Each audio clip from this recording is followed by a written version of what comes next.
السلام علیکم ورحمۃ اللہ وبرکاتہ۔ آج کا لیسن پارہ نمبر 10 سورہ انفال آیت نمبر 72 سے 75 تک ہے۔ چونکہ ایک ہی ٹاپک ہے، ایک طرح کی آیات ہیں، تو میں نے سورہ مکمل کیا۔ اعوذ باللہ من الشیطان الرجیم، بسم اللہ الرحمن الرحیم۔ رب اشرح لی صدری ویسر لی امری واحلل عقدۃ من لسانی یفقہوا قولی۔ رب زدنی علما اللہم فقہنا فی الدین۔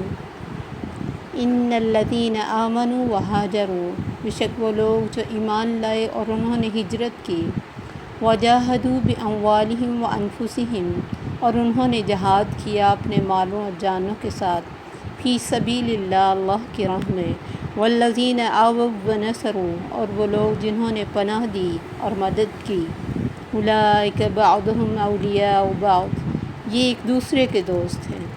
والذین آمنوا ولم یہاجروا، اور وہ لوگ جو ایمان لائے اور نہیں انہوں نے ہجرت کی، ما لکم من ولایتہم من شیء،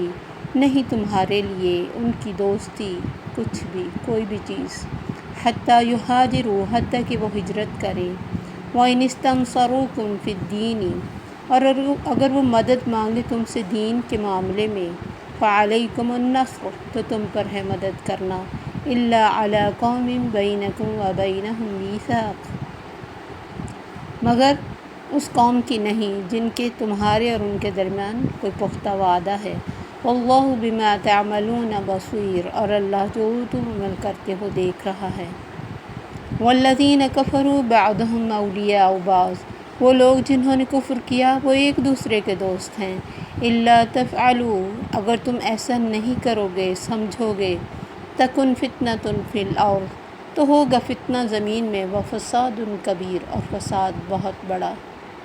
وَالَّذِينَ آمَنُوا وَهَاجَرُوا، وہ لوگ جو ایمان لائے اور ہجرت کی، وَجَاهَدُوا فِي سَبِيلِ اللَّهِ، اور جہاد کیا اللہ کی راہ میں، وَالَّذِينَ آوَوا وَنَصَرُوا، اور وہ لوگ جنہوں نے پناہ دی اور مدد کی، أُولَئِكَ هُمُ الْمُؤْمِنُونَ حَقًّا، یہ ہیں سچے مومن، لَهُم مَغْفِرَةٌ وَرِزْقٌ کریم، ان کے لیے بخشش اور رزق ہے عزت والا، وَالَّذِينَ آمَنُوا مِن بَعْدُ، وہ لوگ جو ایمان لائے اس کے بعد، وہاجروا، اور انہوں نے ہجرت کی، وجاہدوا معکم، اور جہاد کیا تمہارے ساتھ مل کر، فَأُولَئِكَ مِنکم، تو وہ تمہیں میں سے ہیں، وَأُولُو الْأَرْحَامِ، اور رشتہ دار، بعضهم اولیٰ ببعض فی کتاب اللہ، بعض ان کے زیادہ قریب ہیں بعض کے اللہ کی کتاب کے مطابق، ان اللہ بکل شیء علیم، بے شک اللہ ہر چیز کو جانتا ہے۔ ان آیات میں اللہ تعالیٰ فرماتے ہیں کہ جو ایمان لائے، جنہوں نے ہجرت کی اور پھر اللہ کی راہ میں اپنے مال اور جان سے جہاد کیا۔ جب مسلمان مکہ سے ہجرت کر کے مدینہ آ گئے تو پیچھے جو رہے تھے وہ یا تو کمزور تھے، یعنی چل نہیں سکتے تھے، یا بچے تھے، یا پھر عورتیں تھیں، ورنہ جو صحیح مسلمان تھے ان میں سے کوئی بھی خوشی سے وہاں نہیں رہ رہا تھا۔ تو اللہ نے فرمایا جو ایمان لائیں، اور یہ اس وقت اپنے ایمان کو صحیح ثابت کرنے کا ایک بہت بڑا موقع تھا، کیونکہ اس انسان کو اپنا مال، اپنا گھر، اپنی جان سب سے پیاری ہوتی ہے۔ جب کوئی انسان اس کو اللہ کی راہ میں دینے کے لیے تیار ہو جائے تو اس سے پتہ چل جاتا ہے کہ وہ سچا مسلمان اور سچا مومن ہے۔ اس لیے اللہ نے فرمایا جو ایمان بھی لے آئیں، پھر ہجرت بھی کریں اور جہاد بھی کریں اپنے مال اور جان کے ساتھ اللہ کی راہ میں، اور وہ لوگ جنہوں نے ان کو پناہ دی، جتنے لوگ مہاجر بن کے آ رہے تھے، نبی صلی اللہ علیہ وسلم نے ان کے لیے کوئی خیمے نہیں لگوائے، اسلام کا ایک بہت بڑا ثبوت دیا کہ مومن مومن کا بھائی ہوتا ہے۔ آپ نے انصار میں سے بلا کے انصار کو ایک ایک مہاجر ان کو دے دیا کہ اس کی ذمہ داری، اس کی خوراک تمہاری سر پہ ہے، اور انہوں نے بڑی خوشی سے قبول کیا، حتیٰ کہ وہ ان کو وراثت دینے کا بھی پہلے تھا کہ وراثت میں بھی ان کو حصہ دار بنایا جائے گا۔ اتنی خوش دلی سے آج تک اور رہتی دنیا تک کوئی ایسا چیز نہیں ہے جو دلوں کو اس طرح جوڑ دے کہ ایک غیر انسان کو جو آپ کا کچھ بھی نہیں لگتا، کسی دوسرے شہر سے آیا ہوا، اس کو گھر میں اتنی آزادی سے اور اتنا سکون سے رکھا جائے کہ محسوس نہ کرایا جائے، اور اس کی ہر طرح سے حفاظت کی جائے اور اس کی ضروریات کا دھیان رکھا جائے۔ بہت مشکل ہوتا ہے، کوئی بھی انسان اس کو اپنے اوپر لے کے سوچ سکتا ہے کہ، اور پھر ان کے پتہ نہیں ہوتا تھا کہ کتنی دیر وہ رہیں گے، جب تک ان کے اپنے پاس کما کے کوئی گھر نہ ہو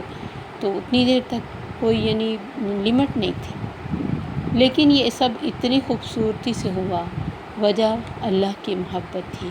ایمان تھا۔ یہ ایک واحد محبت ہے جو زندگی سے آخرت تک جاتی ہے۔ دنیا کی تمام محبتیں جو بڑے بڑے دعوے کرتی ہیں وہ سب جھوٹی ہیں، الا کہ کوئی اللہ کے راستے کا سچا ساتھی ہو، اس کو اللہ وہاں بھی ملائیں گے،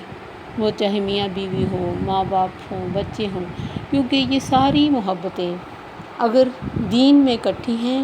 تو اکٹھی ہوں گی، وگرنہ اگر کسی کا ماں باپ بھی دیندار نہیں ہیں، یا اولاد دیندار نہیں ہے، یا بیوی یا شوہر دیندار نہیں ہے، یا کوئی دوست دیندار نہیں ہے، اور اس سے دنیا میں کتنی بھی محبت نبھائی گئی اور اس کے لیے دنیا میں کتنے یادگار کے طور پہ محل بنائے گئے، دین کی اگر محبت نہیں ہے، ایمان نہیں ہے، تو وہاں اللہ کے پاس ان چیزوں کا کوئی فائدہ نہیں ہوگا کہ انہوں نے دنیا میں کتنی محبتیں نبھائیں یا کتنی محبت کرتے تھے، کیونکہ ایک واحد محبت جو اللہ کی خاطر ہو وہی ہمیشہ کے لیے قائم رہ سکتی ہے اور اسی کا آخرت میں فائدہ ہوتا ہے۔ تو اللہ فرماتے جنہوں نے پناہ بھی دی، مدد بھی کی ہر طرح سے، اولئک بعضهم اولیاء بعض، یہ ہیں ایک دوسرے کے دوست۔ ولی کا لفظ بڑا وسیع ہے، اس کے معنی دوست بھی ہیں اور حمایتی بھی ہے، ہیلپر بھی ہے، مددگار، سرپرست بھی ہے، وارث بھی ہے، قریبی رشتہ دار کے لیے بھی آتا ہے، سب معنوں میں استعمال ہوتا ہے۔ والذین آمنوا ولم یہاجروا، لیکن جو ایمان تو لے آئے انہوں نے ہجرت نہیں کی، ما لکم من ولایتہم من شیء، اللہ فرماتے تمہاری ان کی دوستی کوئی چیز نہیں رکھتی، کوئی معنی نہیں رکھتی، حتیٰ یہاجروا، حتیٰ کہ وہ بھی ہجرت کر کے اپنے سچے ہونے کا ثبوت دیں کہ واقعی انہوں نے اپنی جان اور مال کو اللہ کی راہ میں قربان کیا ہے، کیونکہ موقع تھا نا اس وقت، جب تک انہوں نے چھوٹے پیمانے پر ہجرت کی تھی، جیسے حبشہ کی طرف 80 لوگوں نے ہجرت کی تھی، تو وہ سب پہ فرض نہیں تھی۔ اب جب کہ اللہ کے نبی نے ہجرت کر لی تھی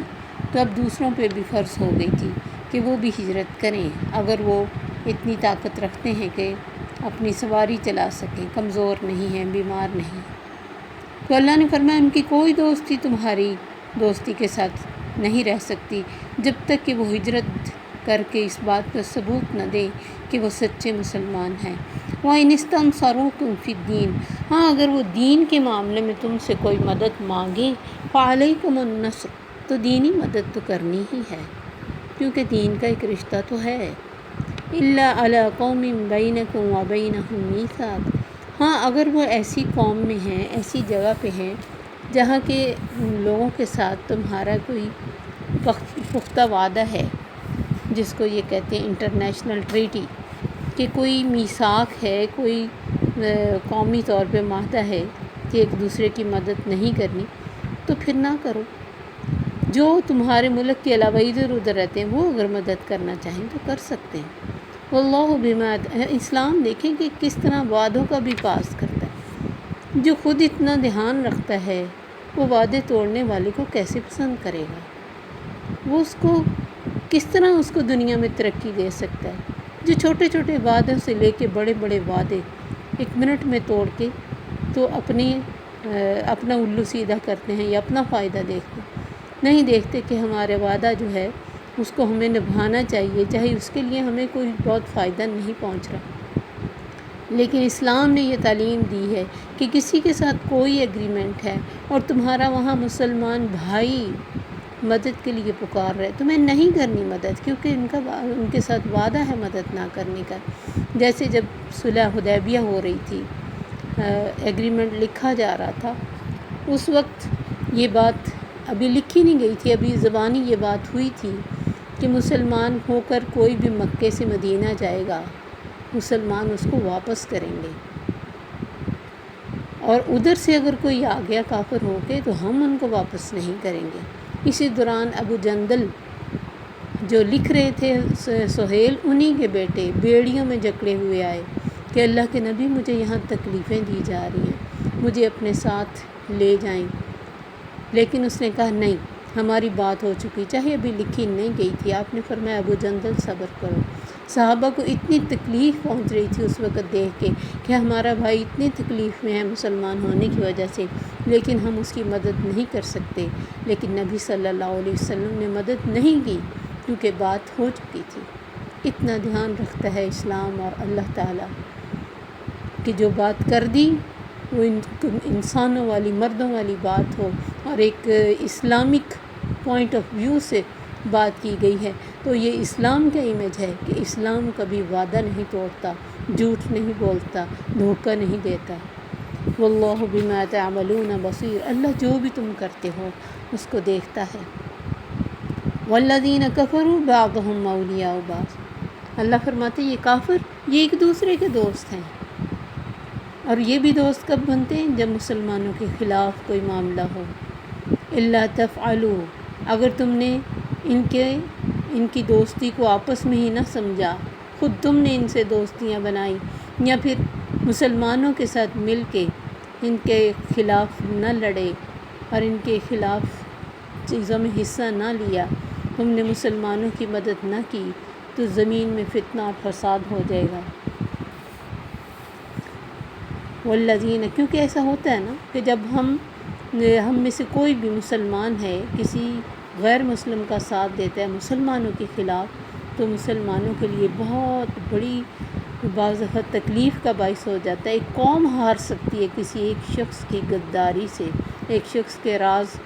آؤٹ کر دینے سے، فاش کر دینے سے کسی بھی قوم کا بہت بڑا نقصان ہو سکتا ہے۔ اللہ تعالیٰ نے اس لیے ان چیزوں سے منع کیا کہ اگر تم نے ایسا نہ کیا، جیسا کہ اللہ کہتے ہیں کہ دوستی مسلمانوں سے کرو، کافروں کو دلی دوست نہ بناؤ، زمین میں فتنہ اور فساد ہو جائے گا اگر تم نے ایسا نہ کیا۔ والذین آمنوا وہاجروا وجاہدوا فی سبیل اللہ، دوبارہ اللہ نے فرمایا جو ایمان لائیں اور جہاد اور ہجرت کریں اللہ کی راہ میں، اور وہ لوگ جنہوں نے پناہ دی اور مدد کی، یہ ہیں سچے مومن، ان کے لیے بخشش اور عزت والا رزق ہے۔ والذین آمنوا من بعد ہاجروا وجاہدوا معکم، جو بعد میں ایمان لائے اس ہجرت کے بعد، پھر اس کے بعد انہوں نے یعنی مکے میں ایمان بعد میں لے کے آئے، جیسے ابو جندل کا میں نے کہا، اور بعد میں ہجرت کی اور بعد میں جہاد کیا تمہارے ساتھ مل کے، اپنے آپ کو سچا ثابت کیا اپنے اعمال سے، فاولئک منکم، تو یہ تم ہی میں سے ہیں، چاہے دیر سے ہجرت کی ہے، چاہے دیر سے ایمان لائے ہیں۔ جیسے بہت سارے لوگ فتح مکہ کے بعد ایمان لائے تھے، لیکن جب بھی کوئی ایمان لے آئے وہ مسلمانوں کے جسم کا حصہ بن جاتا ہے۔ وَأُولُو الْأَرْحَامِ بَعْضُهُمْ أَوْلَىٰ بِبَعْضٍ فِي كِتَابِ اللَّهِ، یہاں سے اللہ نے جو وراثت کا ایک کانسیپٹ آ گیا تھا کہ یہ وارث بھی ہیں، اس کو ختم کر دیا اور کہا کہ جو رشتہ دار ہیں وہ زیادہ حقدار ہیں اللہ کی کتاب کی روح سے کہ وراثت ان کو دی جائے۔ ان اللہ بکل شیء علیم، اللہ ہر چیز کو جانتا ہے، کیونکہ سورہ نساء کی آیت نمبر 33 میں وراثت کے اصل حقدار قریبی رشتہ دار ہی قرار پائے، اور یہ جو مہاجرین اور انصار کے مواخات یعنی بھائی چارے کی وجہ سے ایک دوسرے کے وارث بن جاتے تھے، وہ حکم منسوخ کر دیا گیا، کیونکہ اب مہاجرین کی معاشی حالت بہتر ہو چکی تھی۔ وہ کسی بھی انصار کے گھر میں ہاتھ پاؤں توڑ کے نہیں بیٹھے تھے، انہوں نے وہاں اپنا جتنا کسی سے ہو سکا اس نے کام کیا تھا۔ البتہ ایسے بھائیوں کے لیے وصیت حسن سلوک اور بھائی چارے کی برقرار رہی۔ اللہ مسلمانوں کے تمام حالات سے باخبر تھا، اس لیے وراثت کے ان احکامات سے ان کو نکال دیا گیا، جس طرح پھر حقدار حق سے محروم ہو جاتا۔ تو اللہ تعالیٰ ہر چیز کو جانتے ہیں، ہر ایک کے حق کو اور ہر ایک کی حیثیت کو۔ السلام علیکم ورحمۃ اللہ وبرکاتہ۔ سبحانک اللہم و بحمدک، اشہد ان لا الہ الا انت، استغفرک و اتوب الیک۔